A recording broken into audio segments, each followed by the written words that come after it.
Good morning. There is a series available on the internet, the title of which is The Chosen. The Chosen. It's a series portraying the life of Jesus based on the gospel. And one of the characters in that series is Matthew.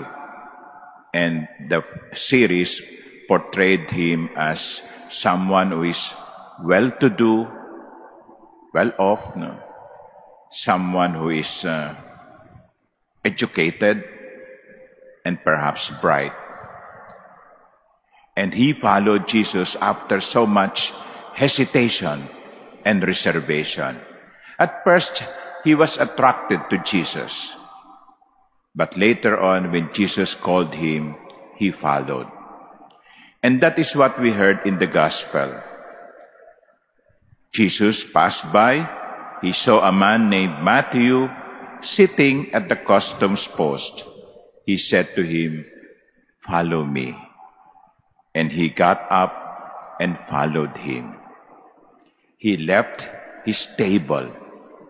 He left his work. He left his material wealth to follow someone who doesn't even have a pillow to sleep on. Imagine yun. Sinundan ni Mateo ang isang walang-wala. But here is the important thing. Matthew was a tax collector, someone who assesses properties. Sasabihin niya, ito ganito ang bayad mo sa buwis diyan. Ganyan. He is someone who is always assessing. He sees the value. He sees the value of the property, and that is why he can impose tax based on the value of the property. Siguro yun ang ginamit niya nung magpasya siyang sundan si Jesus.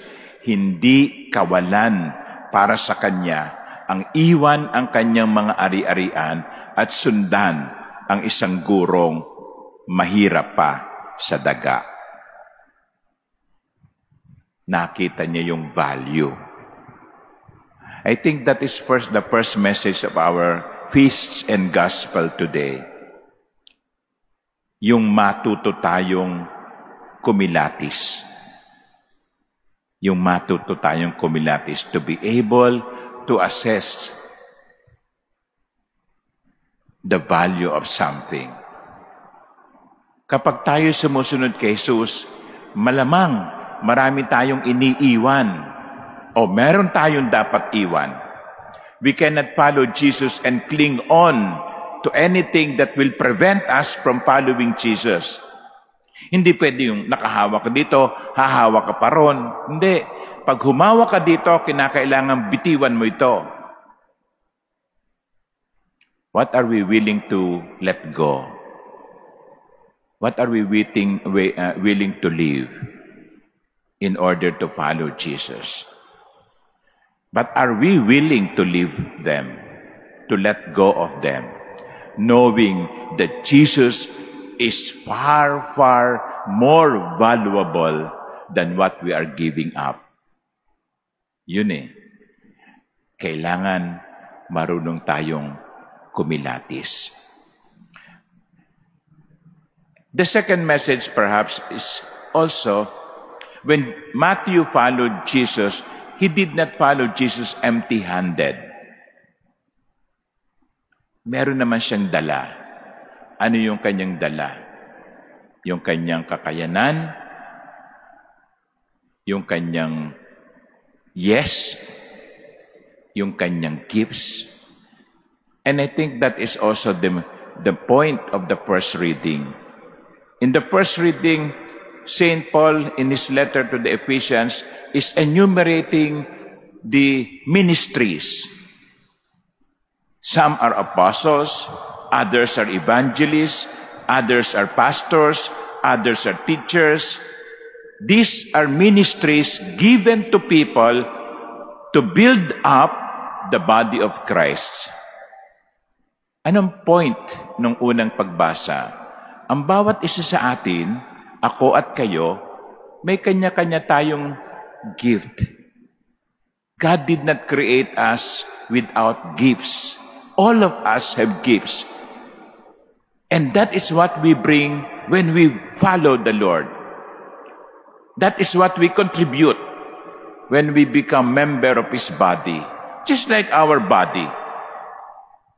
Each part of our body has particular function. The eyes to see, the hands to touch, the mouth to speak. Everything in our body has a specific function. Ganon din naman ang bawat isa sa atin. Siguro ang iba sa inyo magaling bilang organizer. Iba sa inyo merong capacity to lead, merong leadership skill. Yung iba magaling kumanta, yung iba marunong yung makipag-usap sa mga tao, sociable. When you become active in the Christian community, that is what you bring. Don't say, hey, I don't have anything to contribute. You have something to contribute. The problem is, you have not discovered it. Tingnan mo, ano ba yung regalo ng Diyos sa iyo? Ano ba yung kakayanan na ibinigay ng Diyos sa iyo? At yun ang inaasahan ng Diyos na ibahagi mo. Matthew followed Jesus, but he brought with him his education, his talent. That is why it is believed that he was one of the writers of the Gospels.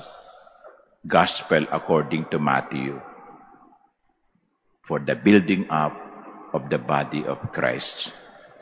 Kaya, huwag niyong isiping wala kayong maibibigay. Ang bawat isa may maibibigay. Tuklasin natin ano yun.